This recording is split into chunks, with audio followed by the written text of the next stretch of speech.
이번 시간은 with 포커스 시간입니다. 코로나 팬데믹을 지나면서 비대면과 친숙해진 오늘날 OTT 서비스의 인기는 날로 치솟고 있는데요.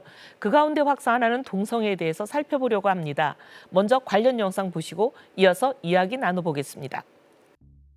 지난해 10월 국내 유명 배우들이 출연하며 개봉한 한 작품. 청춘의 로맨스를 아름답게 그려내며 시청자들의 감정을 자극하는 영화로 호평을 받았습니다.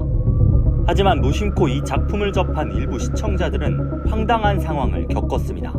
제가 좋아하는 배우가 나와서 보게 되었는데 갑자기 남자끼리 사랑을 하고 의도치 않게 그런 것들을 많이 접하게 돼서 보면서 충격을 많이 받는 것 같습니다. 사실 이 영화는 남자 간의 사랑을 다룬 일명 BL 장르의 작품입니다.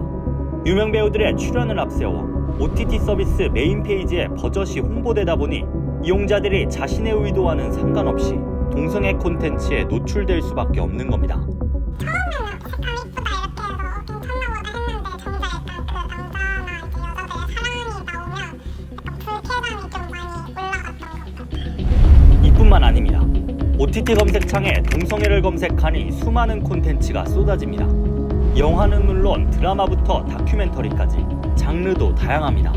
심지어 평단의 찬사를 받은 감정을 파고드는 등의 구체적인 키워드를 통해 이용자들의 이목을 끌고 있습니다. 국내 OTT 이용자 수는 지난해 기준 2천만 명을 넘은 상황. 이미 우리나라 국민의 절반 가까이가 이용하는 셈인데 미디어 내 접근성도 좋은 데다 사용도 편리하다 보니 OTT를 통한 동성애 확산의 파급력은 높아지는 현실입니다.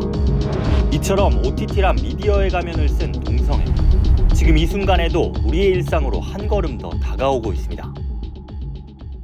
네, 방금 보신 것처럼 OTT 서비스 내 알고리즘을 통해서 무심코 클릭했던 콘텐츠가 알고 보니 동성애물이어서 당황했던 경험, 시청자분들 중에서도 꽤 있으실 것 같습니다. 동성애가 OTT와 같은 미디어로 포장되어서 우리 일상 속으로 한 걸음 더 다가온 것 같습니다. 그래서 이번 시간에는 동성애 현주소에 대해서 CTS 보도국 동성애 취재 담당 박주성 기자와 문화선교연구원 책임연구원 김지혜 목사와 함께 이야기해 보겠습니다. 어서 오세요. 맞습니다. 어서 오세요.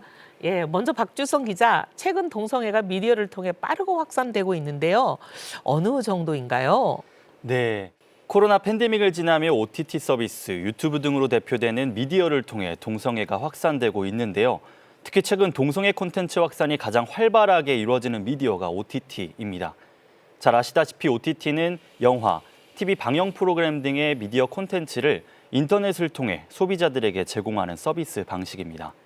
접근성도 좋고 사용도 손쉽다 보니까 이미 지난해 기준 국내 OTT 이용자 수만 2천만 명을 훌쩍 넘은 상태고요. OTT 일평균 시청 시간도 전체 연령대의 경우 56분, 즉 하루에 1시간꼴로 나타났고 20대는 70분으로 전 연령대 중 가장 높은 시간을 기록하며 젊은 층일수록 OTT 일평균 시청 시간도 높은 것으로 조사됐습니다. 이처럼 이용자 수도, 이용 시간도 높은 미디어가 OTT 서비스인데 문제는 동성애 콘텐츠가 OTT의 이 취약한 부분을 공략해 무분별하게 유통되고 있다는 사실입니다. 현재 지상파 등의 TV 콘텐츠는 방송법에 따라 방송통신심의위원회의 시청 등급 심사를 받고 있는 반면에 OTT는 자체 등급 분류 제도를 시행하고 있는데요. 하지만 이게 사실 말이 좋아서 자체 등급 분류지 오히려 이 제도를 도입한 후에 청소년이 관람 불가한 등급 분류 연령 기준이 대폭 낮아진 것으로 나타났습니다. 다시 말해서 OTT 자체 등급 분류 제도로 인해 청소년에게 유해한 콘텐츠가 쉽게 노출됐다는 말입니다. 무엇보다 이 유해한 콘텐츠에는 폭력성과 선정성을 가진 영상은 물론이고 LGBTQ나 퀴어 등으로 대표되는 이 동성애와 관련된 콘텐츠들도 다수 포함되어 있습니다. 결국 OTT의 인기는 높아지고 있지만 OTT 시장의 이 빈틈을 동성애 콘텐츠가 공략하며 성인은 물론 청소년들이 동성애 콘텐츠인지도 모르고 시청할 위험이 오늘날 곳곳에 도사리고 있는 겁니다. 네, 문화 전반에 동성애가 하나의 트렌드로 자리 잡았다. 이렇게 말할 수 있겠네요. 그러면 목사님, 이렇게 미디어를 통해서 동성애가 급속하게 확산되는 이유는 뭐라고 생각하십니까? 오늘날 동성애 콘텐츠가 이렇게 계속해서 제작이 되고 또 유통이 되고 있는데요. 이게 단순히 소재 차원을 넘어서서 이야기의 메인 주제로 다뤄지고 있다는 점에서 특징이라고 할 수 있겠습니다. 근데 이러한 현상은 한 가지 요인으로 단순하게 설명하기가 어렵고요. 현대사회가 겪고 있는 이 문화적인 전환의 총체적인 징후로 또 이해하고 세 가지 주요 흐름과 맞물려서 겪고 있는 현상이라고 이해할 수 있겠습니다. 그 첫 번째 흐름은 현대사회가 다양성과 포용성을 핵심 가치로 삼는 방향으로 이행하고 있다는 점입니다. 이건 단지 동성애 이슈에만 국한되는 것이 아니고요. 과거에 주변부에 있던 이야기들, 예를 들어서 장애인 이야기라든지 일본군 위안부와 관련된 이야기라든지 이런 주변부에 있던 이야기들과 함께 중심 무대로 끌어오는 그런 문화적인 재배치의 흐름입니다. 두 번째 흐름으로는 디지털 플랫폼 구조의 변화가 이야기의 생산과 소비, 유통의 구조를 바꾸어 놓는다는 점인데요. 이런 OTT에 누구나 자유롭게 콘텐츠를 만들어서 올릴 수가 있고요. 뿐만 아니라 사용자가 원하지 않더라도 이 추천 알고리즘에 의해서 동성애 관련 서사를 누구나 발견하고 또 접하게 되는 그런 경향을 겪고 있습니다. 세 번째 흐름으로는 상업적인 전략도 큰 비중을 차지하고 있는데요. 동성애 코드가 그 자체로 사회적으로 호불호가 강한 이슈이기 때문에 화제성과 노이즈 마케팅의 측면에서 이것들을 자주 활용을 하곤 합니다. 그러니까 때로 자유와 해방의 상징으로 사용하기도 하고요. 트렌디한 요소로 이것들을 이제 삽입을 하기도 하는데요. 이렇게 동성애 콘텐츠의 확산이 문화적인 가치의 변화와 플랫폼 구조의 변화와 또 상업적인 동기가 함께 작동을 하면서 나타나는 복합적인 현상이라고 볼 수 있겠습니다. 정말 걱정이네요. 다양성, 포용성 꼭 나쁜 얘기 같지는 않지만 하나님의 말씀에서 우리로부터 벗어나게 하는 그런 강한 어떻게 보면 유인이 있네요. 그리고 말씀하신 알고리즘 이게 이제 참 여러 가지 어떻게 개선되어야 될지 답을 찾기가 어려울 만큼 여러 가지 어려운 문제를 가져오네요.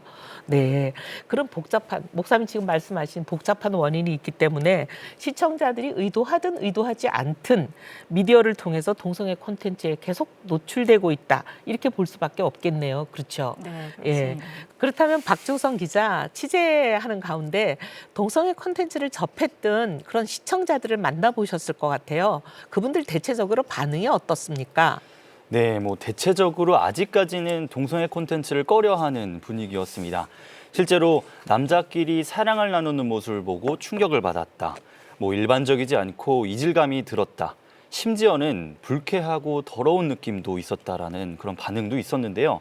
하지만 그럼에도 한 가지 주목해야 될 부분이 시청자들이 동성애 콘텐츠를 처음 접하게 된 계기입니다. 대부분이 자신이 좋아하는 유명 배우의 출연이라든지 다채로운 색감에 끌려서 보게 됐다고 말하는데요. 이처럼 시청자들이 미디어를 통해 동성애 콘텐츠를 처음 접했을 때 의외로 반감보다는 이목을 끄는 일반적인 로맨스 장르처럼 느끼고 있다는 점을 저희들이 주목해야 될 것 같습니다. 네. 그렇게 나도 모르게 가랑비에 옷 젖듯이 동성애 콘텐츠에 익숙해지는 상황, 이게 제일 걱정되는 거 아니겠습니까? 김 목사님, 미디어를 통해서 시청자들이 계속해서 동성애 콘텐츠에 노출될 경우 가장 우려하시는 점은 어떤 것이 있습니까?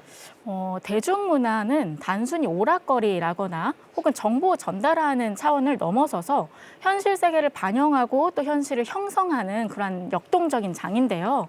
그러니까 이 다양한 가치들과 세계관이 이 안에서 경쟁하고 경합하면서 사회적인 통념이나 그런 가치관 형성에도 영향을 미친다는 점에서 좀 주의를 할 필요가 있습니다. 근데 최근 미디어에서 다뤄지는 동성애가 좀 자유롭고 아름다운 이미지로 좀 묘사가 된다는 경향들이 있는데 이러한 좀 단편적인 이미지나 서사를 반복적으로 접하게 된다면 좀 삶의 복잡성들을 결여하고 실제보다 왜곡된 이해를 가질 수 있다는 점에서 주의가 필요합니다. 성경이 사랑을 단순한 감정 차원이 아니라 헌신 그리고 책임을 좀 수반하는 그런 관계로 묘사를 하고 있는데요. 에베소서 5장 1절 2절의 말씀에서 사도 바울은 사랑 가운데에서 행하라 라고 말씀을 하십니다. 그리스도의 사랑을 본받는 삶을 강조를 하고 계시는데요.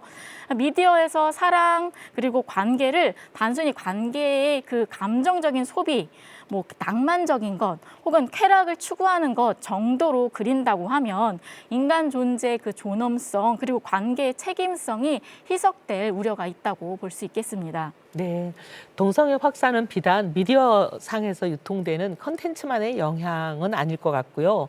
유명인들의 동성애 커밍아웃을 통한 파급력 이런 것도 상당할 것 같습니다. 박 기자, 최근 이와 관련한 이슈들이 점차 많아지고 있죠. 네, 바로 지난달입니다. 세계적인 영화계의 권위를 자랑하는 오스카상을 수상하며 글로벌 배우로 인정받고 있는 윤여정 씨. 한 미국 매체와의 인터뷰에서 아들이 동성애자이며 2001년 뉴욕에서 동성결혼식을 올렸다고 깜짝 발표했습니다. 이번 윤여정 씨의 발언을 더 주목해야 하는 이유가 동성애자 당사자의 커밍아웃이 아닌 동성애자 부모 세대의 커밍아웃이라는 점인데요. 세계적으로 인정받는 한국의 대표 예술가이자 부모인 윤여정 씨가 동성애자인 아들을 지지하는 목소리를 냈다는 것만으로도 사실은 파급력이 상당합니다. 실제로 관련 기사의 일부 네티즌들의 반응에 의하면 아들을 있는 그대로 인정하는 모정을 응원한다. 윤여정 씨처럼 동성애자를 우리 사회 구성원으로 인정해야 한다 등의 반응도 있었습니다. 또 올해 들어 하이브 걸그룹 멤버와 K-팝 남자 아이돌 멤버가 차례로 동성애자 커밍아웃을 한 사례가 있는데요. 무엇보다 아이돌의 경우에는 청소년들이 선망하는 대상이기 때문에 동성애에 대한 무분별한 인식을 심어줄 수 있다는 위험성이 있습니다. 특히 이와 관련해서 다소 충격적인 조사 결과도 있습니다. 목회데이터 연구소가 지난해 발표한 청소년의 라이프 스타일과 인식에 대한 조사 결과에 의하면 우리나라 중고등학생 절반 이상인 52%가 동성애를 인정해야 한다라고 답한 바가 있습니다. 심지어 답변자의 13%는 스스로를 동성애자나 양성애자로 응답했는데요. 청소년 10명 중 1명꼴인 셈인데 비단 미디어 내에서 동성애를 커밍아웃한 아이돌들만의 영향이라고 볼 수는 없겠지만 전문가들은 이런 현실이 청소년의 동성애를 부추기는 주 요인이라는 것엔 모두들 이견이 없는 상태입니다. 참 정말 큰일이네요. 미디어나 유명인들은 다음 세대에 큰 영향을 미치기 때문에 정말 신중해야 되지 않겠습니까? 그렇다면 미디어를 통한 동성애의 확산, 이런 것으로부터 다음 세대, 원하지 않는 동성애로부터 지킬 수 있는 방법, 그런 방법 없을까요? 김 목사님 말씀 부탁드립니다.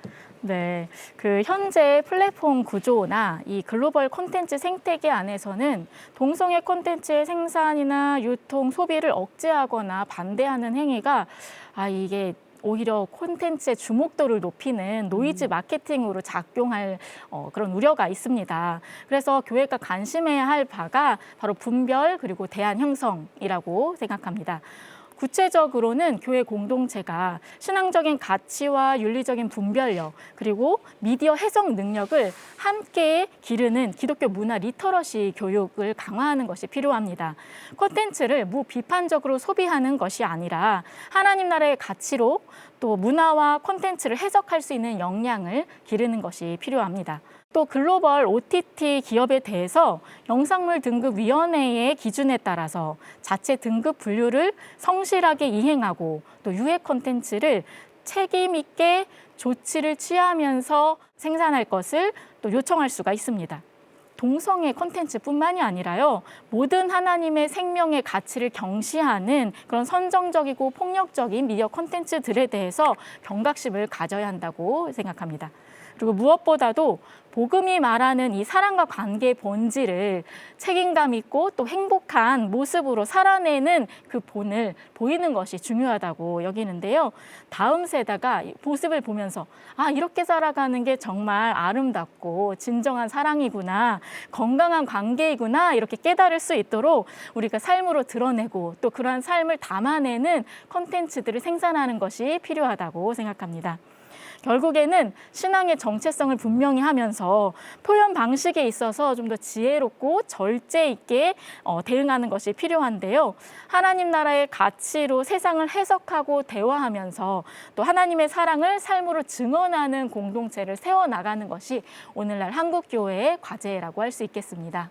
네, 한국교회가 하나님 뜻에 합당한 삶을 살도록 우리 스스로 분별력도 갖는 것, 그것도 해야 되지만 또 아직 하나님을 알지 못하는 세대들이 이런 여러 가지 환경으로부터 보호받을 수 있도록 등급, 영상물 등급이 제대로 매겨질 수 있도록 우리가 촉구하고 또 감시하면서 여러 가지 목소리를 내고 하는 그런 역할도 병행을 해야 되겠네요. 네. 이성 간의 건전한 사랑을 배우며 자라야 할 다음 세대가 미디어상에서 무분별하게 유통되는 동성애 콘텐츠에 노출돼서 성 전체성의 혼란을 겪지 않았으면 좋겠습니다. 미디어 내 동성애 확산으로부터 다음 세대를 원하지 않는 동성애로부터 지키기 위해 우리 어른들은 물론 한국교회가 함께 노력해야겠습니다. CTS 뉴스 W 오늘은 여기까지입니다. 저출생과 동성애, 이단, 이주민, 글로벌 이슈 등 한국교회가 주목해야 될 진짜 뉴스로 다시 인사드리겠습니다. 시청해 주신 여러분 고맙습니다.